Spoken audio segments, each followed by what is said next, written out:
And just tell us the thing that strikes you most based on your conversations at the tables, based on our conversations here today. How do you leave it with this group? Courtney, you want to start? As we've all been talking about, it's about the data, it's about integration and disruption. And I think that's really at every level, from regional targeted advertising, and by targeted I mean to regions or locations, or alternatively about how privacy is affecting data collection, et cetera, and how we're going to move past that, and whether people ignore it or continue to collect or collect in the background or whatever it might be. So it's really about what the next levels are for everybody and how data and the insights from it impact it. Nico? Yeah, so we had a really great conversation about many operators don't really use their data enough. So operators could do more with their data, and for example, personalization. Then we also had a discussion on whether the operator data was enough from the richness of the content to actually create effective personalization. So it was a more, let's say, not, let's say, like a very strategic conversation, but a very relevant conversation, because I think it throws light on the fact that even though we're talking about, Netflix and all of those, let's say, very futuristic developments, Internet of Things, interactive fridges, that there's still some very a lot of data that's not being used for value within companies. And there could be much more being done with the data. So let me just follow up on that. That's really interesting, right? Because we've been talking about there's so much data out there, and there's going to be more and more of it. Is everyone overwhelmed with it, and will the human side of things ever be able to catch up with that amount of data and actually use it effectively? Well, I mean, that's supposedly what artificial intelligence is for, right? To weed through all of that and to create value out of data. So artificial intelligence by itself is not intelligent. It gets more intelligent if it has relevant data to make it intelligent. So there still requires that companies think about what they do with their data and how to apply the artificial intelligence. It doesn't happen by itself either, right? So I think in the end, there's so much opportunity out there. And you said earlier, it's a rather depressing scenario, and I would say it's a rather exciting scenario.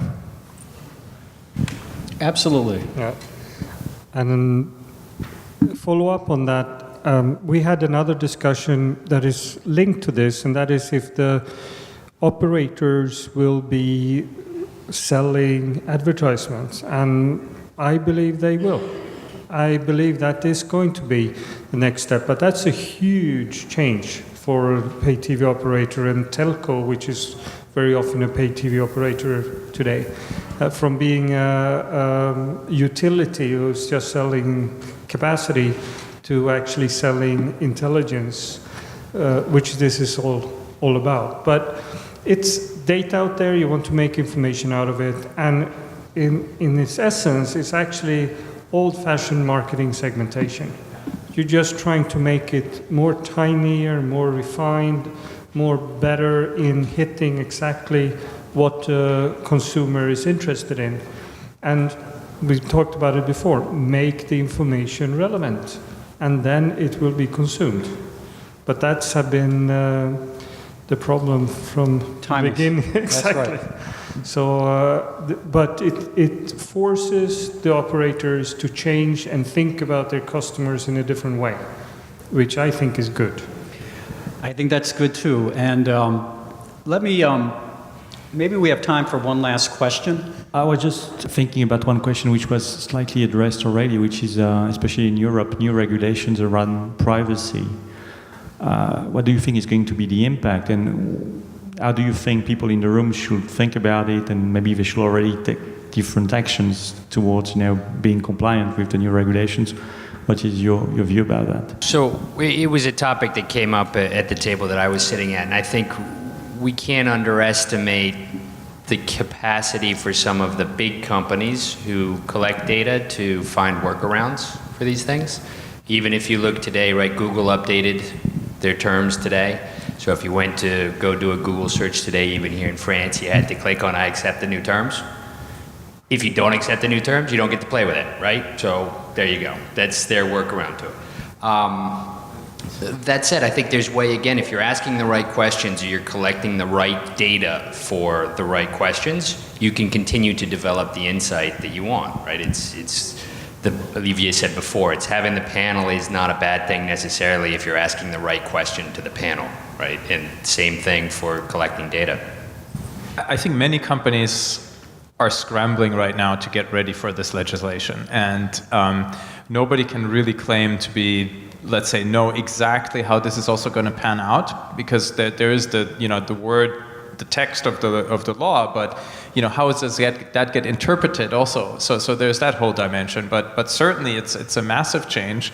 I think it's easier for the destination sites or somebody like Google, where basically it's people come there and they accept the new terms.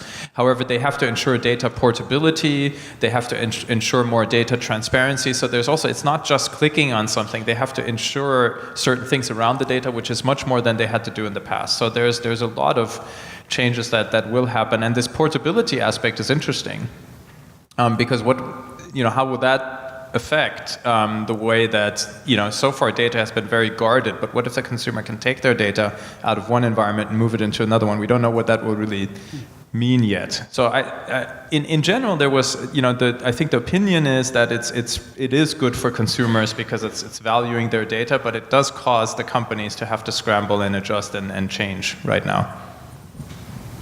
What do you think, Stefan? I also think it's good, and it's one of the abuses I think has happened in the US, who doesn't have that stringent legislation as we're starting to get here. I also believe that from an operator point of view, which we're talking about here, they are fairly used to handle personal data in the huge billing systems where you can actually see where people are and how they are using their mobile phones, for instance, and all that stuff. They can track basically everything, and they are required to give that data away to security police, and if there is some crime happening, that is saved. You need to save it. So they know how to handle this. What you do now is instead of just having the mobile data, you add also how they're watching TV. And before it's actually coming into information, it's depersonalized. And you are looking at it in segments. You can break it down in areas. You can sell pizza to someone who's watching TV, and probably they come up and say, do you want to have a pizza delivered in the halftime? And then you say yes, and then you give your information, and that data is delivered to the pizza delivery guys. But the fact that it happened in this region, that is the information that you have gathered as an operator, and you're selling the commercial for it.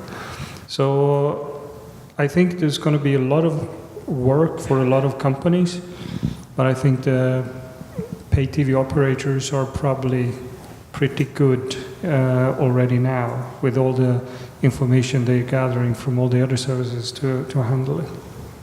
Well, first of all, I want to thank our panelists and also the audience for interacting with our panelists. I've learned a tremendous amount. I think everyone did today, and it seems as if these are the final days, or they may have already passed, for how things used to be done. And we're emerging into a whole new world that we used to theorize about, but is actually happening. And no one's going to be able to forecast where it goes, because, as you mentioned, Stefan, that is the nature of disruption. It will be disrupted. It just doesn't stop and fall into steady state. It's going to keep evolving and evolving. So, learned a lot, and give these guys a round of applause, please, and we'll move on to our next session.